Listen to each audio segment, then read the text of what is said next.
And with that, we'll begin our hearing on LB1149. Welcome. Thank you, Madam Chair. Good afternoon, Chair Sanders and fellow members of the Government, Military, and Veterans Affairs Committee. I'm Senator Megan Hunt, MEGANHUNT, and I represent District 8 in the northern part of Midtown Omaha. LB 1149 provides transparency in our state contracting process by requiring any private entity seeking to enter into a contract with a state agency to disclose any contracts they have with United States Immigration and Customs Enforcement, or ICE. This bill does not prohibit any entity that may have contracted with ICE from contracting with the state. It would also not remove any such company from consideration for state contracting purposes or blacklist them in any way. LB 1149 simply ensures that if a vendor also has a contractual relationship with ICE, that information is disclosed to the state and therefore can be publicly accessed. It's our responsibility to enact basic quality control and fiscal accountability measures for the entities that our agencies may seek to contract with. There's ample precedent for this type of legislation, as evidenced by the existing statute to which LB 1149 adds one additional disclosure requirement. This bill does not tell any agency that they cannot contract with or must disqualify an entity from state contract eligibility if they have contracted with ICE. It simply makes that additional piece of information known so that it can be viewed along with other required information about the vendor so that the public can access it if they want to. Thank you, Madam Chair. Thank you. Are there any questions for Senator Hunt? Senator Lanowski. Thank you, Chair Sanders. This sounds like a great idea, Senator Hunt. Thank you. Can we check already? Where do we look now if we want to find out? Well, now since it's a private company, hypothetically that the state would be contracting with, you could ask them, but they would not be required to disclose that. And then, so this would be made a public record, right? That's right. Could there be any chance of retaliation if it's, I don't know, if a private company is helping the government in a drug operation or a counter drug ops or anything? I think that the nature of the cooperation wouldn't be disclosed, just that there is a contract with ICE. So I don't think that the nature of what that is would be disclosed in a way that would put any of the operations in danger. Okay, thank you. Mm-hmm. Any other questions from the committee? Senator Anderson. Thank you, Chairwoman. Senator Hunt,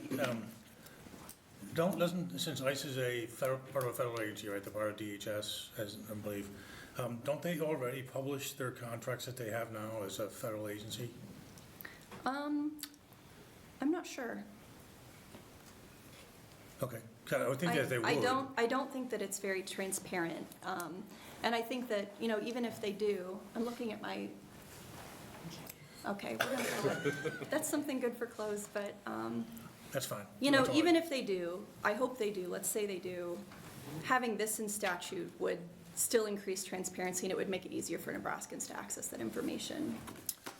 Yeah, I'm just thinking, but if it's redundant, then we're gonna spend money on creating something that already exists. If we already do, why don't we just copy their website over to our website and say, here's the ones that That'd are. probably be more expensive than this, which has zero fiscal note, but your point about redundancy is well taken. Thanks.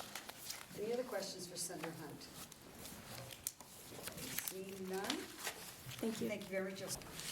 Thank you, Madam Chair, and thank you to that testifier. I think that he actually kind of addressed the question that Senator Anderson brought up, which my staffer discussed with me after I had the opportunity to take a seat, which is basically that ICE detention contracts and other intergovernmental service agreements, like something that Nebraska would go into, are considered public records, but you have to FOIA them, and then those FOIAs come back after a really long time, or they're significantly redacted. And I would also note that our bill, this bill before us, is just to say that a contract exists. It's not to disclose the contract or say what it is. It just says that it exists. And DAS publishes this information about state contracts on their website. And according to the DAS procurement manual, once a bid is open for contract, anyone can attend the bid opening. It's considered a public hearing. and bids are available for public viewing when an agency posts an intent to award that bid. So at that point, members of the public could submit input to DAS. And I'll note again that the bill had no fiscal note, so it seems to be an easier way to have that transparency than what we currently have at a very low cost. So, thank you. Thank you. Any questions for Senator Hunt? Senator Anderson? Thank you, Chairwoman. Senator Hunt, so it sounds like the advice you got was, or the information you received was that sometimes the information is redacted. Even if you do a FOIA request, it comes back and then it's redacted and it does not serve the purposes of informing you what you want. Is that accurate? It can be redacted, it can take a really long time. There is a high cost to fulfilling a FOIA request. If anyone's ever made one and received a bill for it, you understand that. This bill, at no cost, would just put it on the website with all of the other information that we're already required to give about bids under Section 73-302. So I can understand why some agencies, just because of my background, I've done government contracting before, there are reasons why they will let contracts say will not fully disclose all information, right? Some of it is considered law Absolutely. enforcement sensitive, some is considered classified, some they don't want to put the company at risk for targeting because people don't necessarily philosophically agree with them. So if that's the determination by the federal government, then why would we go against that and release that information then? Because we're then undermining the federal government in their decision-making process, right? Well, the first part of what you said was exactly right. You understand that.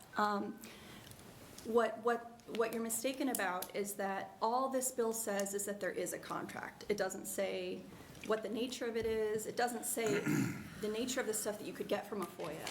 If you filed a Freedom of Information Act request, even if it was all redacted, you would get more information than you would from under this bill. So this is not a bill that exposes ICE, that kind of exposure that you're talking about. So would it be sufficient to satisfy your intent if the presence of the contract existed without getting into details of what private entity is contracting with ICE?